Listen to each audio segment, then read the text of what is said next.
you got to use the whole La Bamba. All right, my next guest is...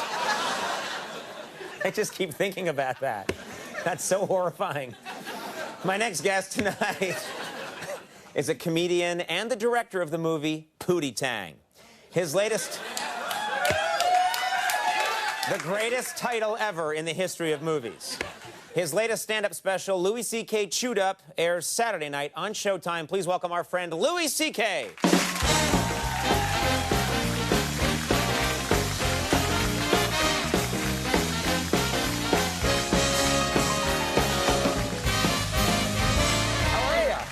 Good. You look good? Yeah, yep.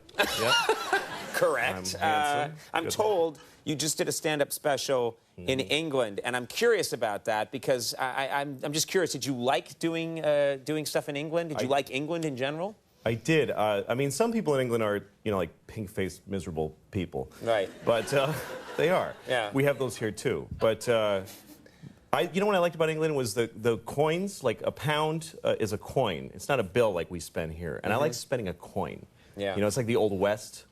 Like you come off the dusty trail, you go into a saloon, you're like, give me a glass of beer and a bottle of whiskey and a room for a week and a steak dinner and a shave and a haircut and a bath and a woman and some oats from a horse. And then you just go, pang, and just... one coin. One heavy coin. Takes care of the whole thing. It's true. Nobody checks to see how much the coin, the guy just keeps cleaning the glass. There's no...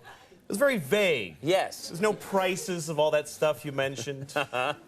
Things just cost money. Right. Then it was like, hey, how much is that? Money. And in England, they have a different version. In Old English movies, it was that sack of gold coins. It's a little like a drawstring. Little felt pouch. Yes, yeah. that was tossed off by some poofy lord with a ruffly shirt. And he'd throw it to some commoner, dirty commoner, who's going to do something. Yeah. You know, follow the girl and gets me a goose and a shovel and 2 reliable messages. This ought to do it. Nah. And the guy's like, oh, thank you, sir. You know. He didn't look through it and go like, yeah, that's actually only enough for the shovel. You didn't give me that much, you know. It's a lot of trust back then, yeah. Those were simpler times, I think. I just feel like we may be going back to that, by the way. But in a way, good, because when I read things like the foundations of capitalism are shattering, I'm like, maybe we need that. Maybe we need some time where we're walking around with a donkey with pots clanging on the sides. You think that would just bring us back to reality? Yeah, because everything is amazing right now, and nobody's happy. Like, in my lifetime, the changes in the world have been incredible. When I was a kid, we had a rotary phone. We had a phone that you had to stand next to, and you had to dial it. Yes. You realize how primitive... You're making sparks in a phone, and you actually would hate people with zeros in their numbers because it was more... It was like, oh, this guy's got 2 zeros. Screw that guy. Why do I want to... Yeah. And then if they called and you weren't home, the phone would just ring lonely by itself. And then if you wanted money, you had to go in the bank for when it was open for like 3 hours. You had to stay in line, write yourself a check like an idiot. And then when you ran out of money, you just go, well, I can't do any more things now. Right. I can't do any more things. That's it, yeah. That was it. And even if you had a credit card, the guy would go, ugh, and he'd bring out this whole shunk, and he'd write, yes. You'd have to call the president to see if you have any money. And it's all true, kids. You had to call the president, yeah. It was ridiculous. Yes. Do you feel that we now, in the 21st century, we take technology for granted? Well, yeah, because now we live in an amazing, amazing world, and it's wasted on the crappiest generation of just spoiled idiots that don't care, because this is what people are like now. They got their phone, and they're like, it won't... Give it a second. It's going to space. Can you give it a second to get back from space? Is the speed of light too slow for you? Yeah. I was on an airplane, and there was internet, high-speed internet on the airplane. That's the newest thing that I know exists. And I'm sitting on the plane, and they go, open up your laptop, you can go on the internet. And it's fast, and I'm watching YouTube clips. I'm in an airplane. And then it breaks down, and they apologize, the internet's not working. The guy next to me goes, this is bull.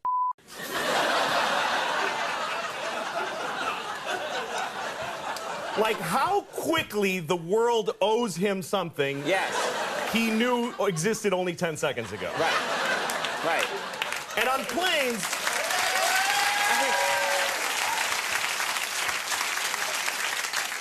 flying is the worst one because people come back from flights and they tell you their story. And it's like a horror story. They act like their flight was like a cattle car in the 40s in Germany. That's how bad they make it sound. Right. They're like, it was the worst day of my life. First of all, we didn't board for 20 minutes. Right. And then we get on the plane and they made us sit there on the runway for 40 minutes. We had to sit there. Oh, really? What happened next? Did you fly through the air incredibly like a bird? Did you partake in the miracle of human flight, you non-contributing zero that you got to fly? You're flying! It's amazing. Everybody on every plane should just constantly be going, oh my God! Wow! Yes. You're flying. You're sitting in a chair in the sky. Yes. Yeah. Yeah. Yeah, he's right. Now, Louis. But it doesn't go back a lot. and it's Shares not really. You know, here's the thing. People they say there's delays on flights. Yeah. Delays, really? New York to California in 5 hours. That used to take 30 years to do that, and a bunch of you would die on the way there and have a baby. You'd be a whole different group of people by the time you got there. Now you watch a movie and you take a dump and you're home. Yeah. Nicer way to say it than that, but yeah. No. Now, Louis, before we go, we don't have much time, but I know that you have talked about your children before in your comedy, and you've said some rough, horrible things about your kids. Yes. How are you feeling now? How about the children? Well, I blame myself more now because I'm an older father, and I've realized I don't have crappy kids. Right. I'm a crappy dad. Oh, that's the good news. Yeah, exactly. I mean, I'm trying. Here's I make huge mistakes. Like I was telling my daughter was asking me these questions once, and I'm just doing stuff. And, hey, Daddy, does the world go around the sun? I'm like, yeah. She goes, does it go in a square or a circle? I'm like, it's like an oval. She says, does the Earth go around the sun all the time? I'm like, yeah. She says, will it always go around the sun? And I go, well, yeah, not always, because at some point the sun's going to explode. I said this to a 6-year-old. Yeah. I told her the sun's going to explode. She starts crying immediately, just bitter tears for the end of all humanity and life. And here's how I tried to save it. I go, honey, this isn't going to happen until you and everybody you know has been dead for a really long time. She didn't know any of those things. Now she knows all of those things. Yeah. She's going to die. Everyone she knows is going to die. They're going to be dead for a long time, and the sun's going to explode. And I'm proud of her how she took it, though. She was like, ugh.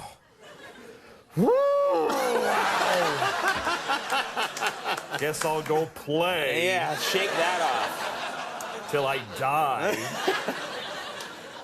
Louis C.K. Chewed Up premieres Saturday at 11 on Showtime. And you can get Louis on his national theater tour, Louis C.K. Hilarious. And you are hilarious always. Thank you very much. Louis C.K. We'll be right back. Department of Eagles. Stick around.